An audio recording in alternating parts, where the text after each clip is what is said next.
खुशामदीद नाजरीन, सारा news channel में आप तमाम का खैर मकदम है।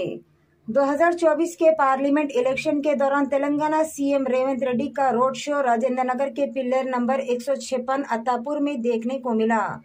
साथ में चिविल्ला एमपी कैंडिडेट रंजीत रेड्डी, राजेंद्र नगर के कांग्रेस पार्टी के इंचार्ज कस्तूरी नरेंद्र और दीगर कांग्रेस पार्टी के वर्कर्स और अवाम का काफी हुजूम भी देखा गया। सीएम रेवंत रेड्डी ने कहा कि इस बार चिविल्ला एमपी कैंडिडेट रंजीत रेड्डी को कामयाब करे। आइए देखते इस खुसूस में वहां के चंद मनाजिर। पेश है हमारे नुमाइंदे रिपोर्टर मोहम्मद मोहसिन की ये खुसूसी रिपोर्ट। इसी तरह की मज़ीद तफसीलात से जुड़े रहने के लिए चैनल को लाइक करें, शेयर करें और फॉलो करना ना भूलें।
सोनिया गांधी श्री मल्लिकार्जुन खड़गे गारू చేవెళ్ళ పార్లమెంటు నియోజకవర్గ అభ్యర్థిగా డాక్టర్ రంజిత్ రెడ్డి గారిని కాంగ్రెస్ పార్టీ ఇక్కడ ఎన్నికల బరిలో దించితే వారిని ఆశీర్వదించడానికి వేలాదిగా మా ఆడపిల్లలు, మా సోదరులు, మా మిత్రులందరూ విచ్చేసి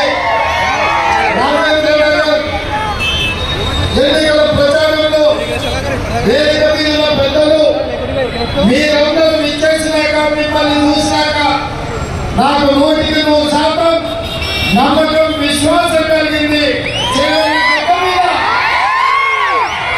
కాంగ్రెస్ పార్టీ 3 రంగుల జెండాను ఎగరేసి గడ్డం రంజిత్ రెడ్డిని పార్లమెంట్ ముందు పంపిస్తారనే నమ్మకం నాకు కలిగింది. మిత్రులారా, ఈ వేదిక మీద నుంచి తెలంగాణ సమాజానికి 3 అంశాలను ప్రధానంగా ప్రస్తావించదలుచుకున్నా. మా మీడియా మిత్రులు కూడా సావధానంగా వినాలి, సార్థం రాయాలి పేపర్లలో. 10 ఏళ్ళు నరేంద్ర మోడీ గారు ప్రధానమంత్రి ఉన్నారు, 10 ఏళ్ళు కల్వకుంట్ల చంద్రశేఖరరావు గారు ఈ రాష్ట్రానికి ముఖ్యమంత్రి ఉన్నారు. వారిద్దరూ 10 ఏళ్ళ ప్రజలకు ఇచ్చిన హామీలు మీకు తెలుసు. మహిళలు, మైనార్టీలు ఏ ఒక్కరు కూడా చంద్రశేఖరరావు గుర్తు రాలేదు. అధికారం ఉన్నంతసేపు ఆంధ్ర కాంట్రాక్టర్లు, హైదరాబాద్ రియల్ ఎస్టేట్ వాళ్ళు ఆయన గుర్తొచ్చింది తప్ప ఏ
చెప్తున్నారు కార్ఖానకు వెళ్ళి మనం వాపసు వస్తారని. మా ఆయన చెప్తున్నాడు సార్ కార్ఖానా నుంచి వాపసు రాదు, తూకానికి అమ్మాల్సిందే, దానికి పని అయిపోయింది అని చెప్పి. అందుకే ఇవాళ కేసీఆర్ ఎన్ని చెప్పినా, కేసీఆర్ ఎన్ని అబద్ధాలు మాట్లాడినా, తండ్రి 2 గంటలు, తండ్రి 4 గంటలు, కొడుకు 2 గంటలు ఈ మీద కూర్చొని ఎంతో దుఃఖం వెళ్ళిపుచ్చిన ప్రజలకు సానుభూతి రాలేదు. ఇవాళ ఆ సానుభూతి రాలేదు అని చెప్పి చంద్రశేఖరరావు గారు బస్ చేసుకొని బయలుదేరి పని అయిపోయిందని ఇవాళ బస్ చేసుకొని బయలుదేరి నిన్న మిగల కూడా పోయిండు, సూర్యాపేట పోయిండు, భువనగిరికి వచ్చాడు. ఇవాళ యాత్ర చూస్తుంటే 100 ఎలకందిన పిల్లంట తీర్థయాత్రకు పోయి వచ్చినట్టు ఆ పాపాలన్నీ మన్నించుకోవాలి. 10 ఏళ్ళు అధికారంలో ఉంది, ప్రజలు వస్తే రాలేక పాము దగ్గరికి వచ్చి లాఠీ చార్జ్ చేయించి ప్రగతి భవన్లో ఎర్రటెండలో గద్దరన్న కలవడానికి వస్తే 4 గంటలు ప్రగతి భవన్ గేట్ల ముందర గద్దరన్న ముందు వెళ్ళి మర్చిపోయినట్టున్నాడు.